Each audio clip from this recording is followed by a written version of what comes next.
Good day to you, fine people of the World Wide Web, and welcome to Geography Stories or Story. Can't remember the name of my own show, one or the other, it doesn't matter. So this is a completely unplanned episode. I popped on here to look something up. It doesn't matter what it was actually quite boring. But I thought, hey, perhaps this completely insane looking map might interest my viewers. This is a very cool website. I think it's very cool. And I have multiple friends, so it must be. This is the Earth Resources website for Victoria, GeoVic. I first discovered this site when I was pursuing an interest in looking for gold, metal detecting, because this resource shows you historical mining data and sites, and a lot of people who go searching for gold as a hobby use it to point them in the right direction. But it's also has a wealth of other endlessly fascinating information. Right now I have multiple layers and filters applied just to show you the breadth of the data that's available. Let me remove it all and we can have a little look together. Wouldn't that be fun?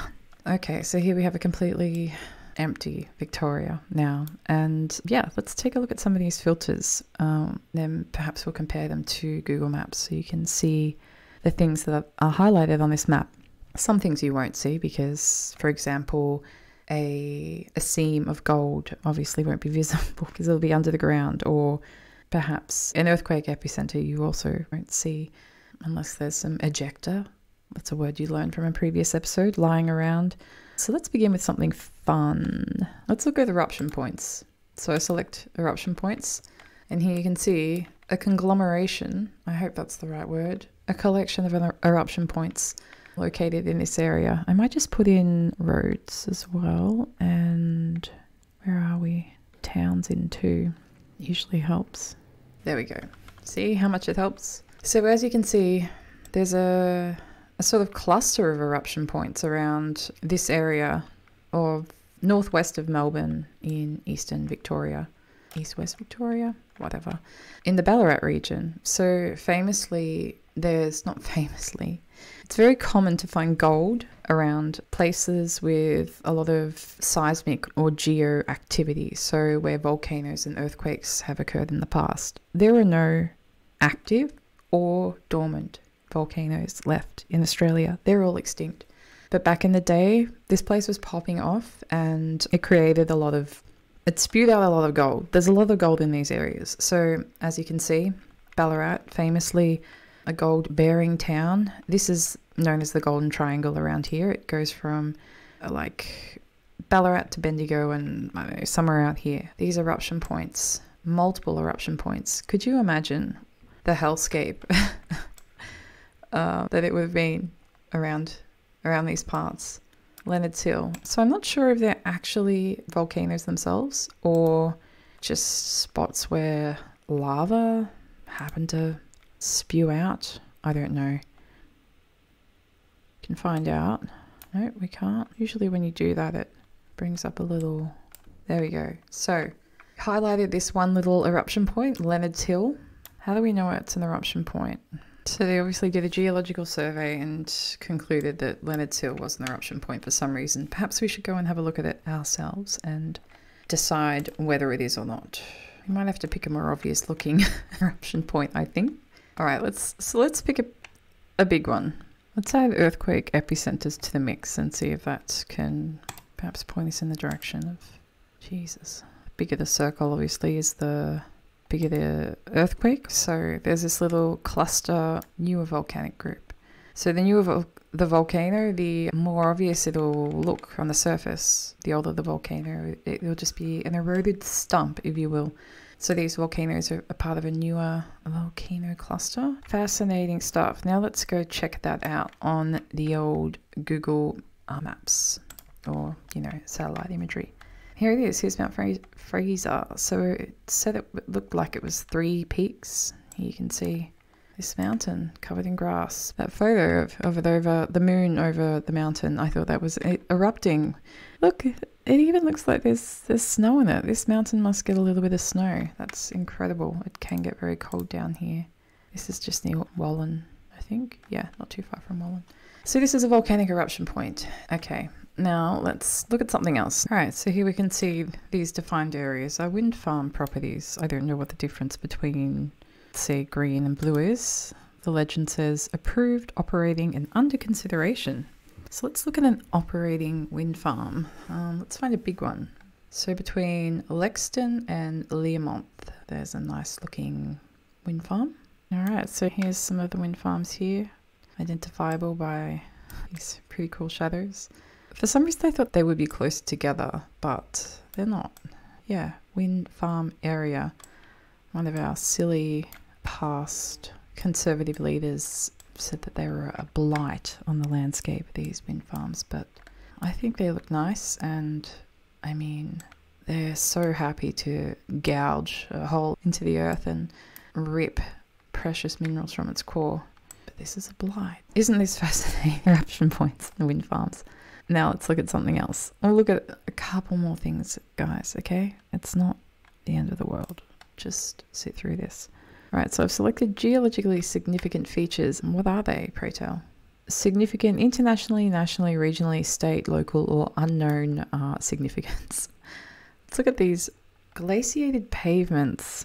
This one just says the stranger. What does that even mean? What is the stranger? Interesting. There's a gold nugget called the Welcome Stranger. Let's look this up. The Stranger in Derrynell. Cool. The Stranger is an erratic of granite. An erratic boulder. It's on MacIver Highway. Erratic of granite. Granite not from Victoria. Cool. That's interesting. That's what it means by significance. This piece of granite isn't from Victoria. It's possibly from another Gondwana continent. Gondwana was the supercontinent, so before all our continents split up, we were one huge continent. So what they're saying is this rock, the Stranger, isn't native to this continent. That's very cool. Stranger. Is that it? Is that the Stranger? I mean, is the Stranger on private land? Yeah, that's it. That's the Stranger. This is a rock that is from the Gondwana continent. That's incredible. Yeah, that's amazing. Weighs 30 tons. Weathered out of the Permo-Carboniferous boulder beds at Derrynell near Heathcote, Victoria. I wonder if you can see it from across the lake. Probably not. Maybe if you look through the gap in the trees. How do you get out here? That is the much more interesting question. We drive. It's quite a walk, isn't it? I mean, it would be worth it, but I'm assuming this is private land. I can cross that easy peasy. That's a done deal. No, too much of a mish. Too much of a mission.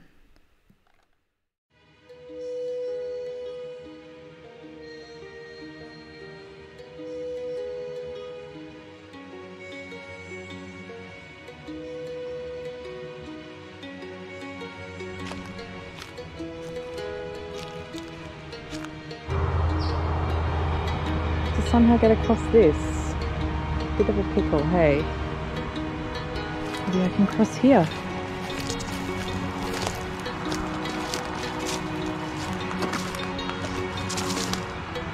Fuck yeah. Might get a bit muddy, but whatever.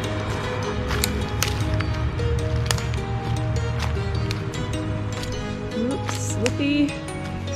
Shouldn't be too far away now if I just follow this, actually. I think I can see it. We're about to approach a rock that doesn't belong here. It existed on another continent when we were a supercontinent called Gondwana. And here it is.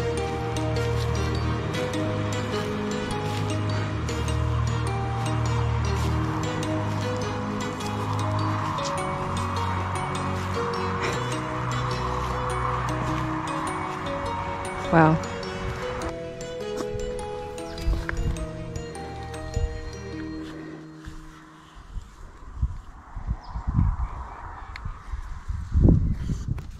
The Stranger, this large granite erratic, is ancient. Erratics like the Stranger are transported and deposited by glacial activity during the ice ages. Gondwana began to break apart about 180 million years ago during the Jurassic period. But the glacial activity that moved this erratic likely occurred during our most recent ice age, which began around 2.6 million years ago and ended just over 10,000 years ago.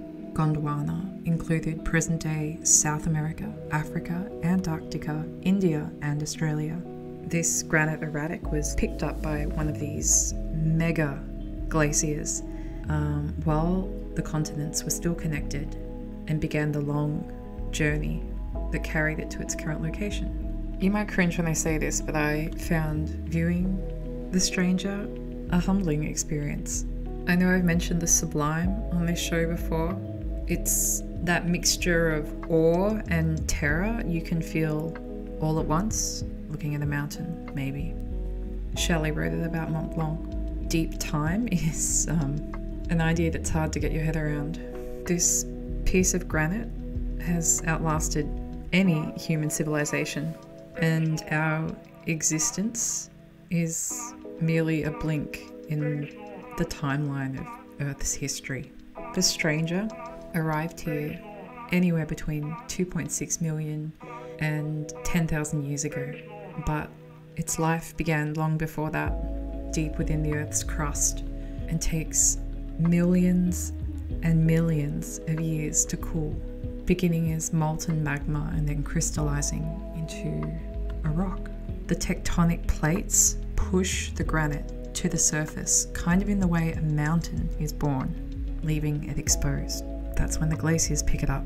So although this piece of granite only arrived between 200 million and 10,000 years ago in our last ice age via glacier from the Gondwana supercontinent, is estimated to be between 1 billion and 2.5 billion years old. So yeah, standing next to it felt like kind of a big deal. So I went on the Mish and it was worth it. Pretty special going and seeing such an ancient piece of Earth's history. All right, lucky the farmer didn't get me. Fun with flags. They are up quite high, aren't they? Why can't I figure this flag out? Yellow, blue. Is that yellow or white? Is it the flag of... I thought the flag of the Philippines, but it doesn't look right. Unless that's yellow and black. Red, yellow, black. It's East Timor, I believe. There's a coffee shop outside my work and it's called Timor East, and their sign is the Timor flag. Alright. Nice. Lucky. I was not freaking out, but I was concerned. The flag of Saudi Arabia. It's a cool little statue, isn't it? I'm pretty sure it's Saudi Arabia. And the capital is Riyadh. I don't know why I thought it necessary to pick the capital. Jeez, I thought that was in Jordan for a second. Very close to the Jordanian border. Interesting. Doesn't look like the actual flag I was thinking of. Why can't I read? Oh, it's Nicaragua. Is it? Hold on. Yes, it is. Gosh, it's written on there. I'll just go here somewhere. Alright. Phew. Second to last flag.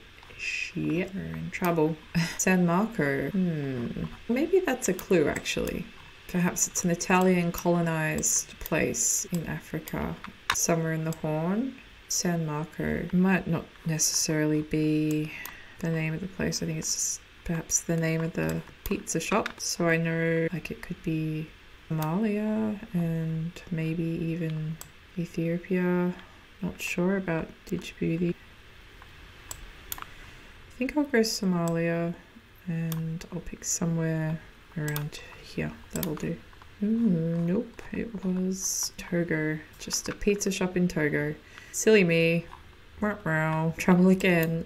They've updated the... Yeah, I don't know these flags. It's French though. Chambre de... Alright, the Italian including payoff. But we've got these. Is this... I've forgotten all the weird meta. The sky bends. What else do we call them?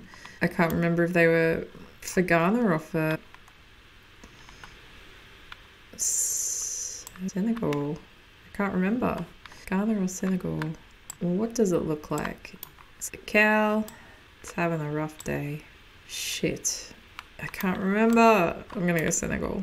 And I'm gonna regret it, aren't I? You are. Alright. It was phew. That's the end of the round and the end of the show. Got most of those flags, did I? No, we had one little stuff up with that pizza shop, and yeah, everything else was pretty good. That's it. Hope you enjoyed that episode featuring the stranger. I sure did. Hooroo.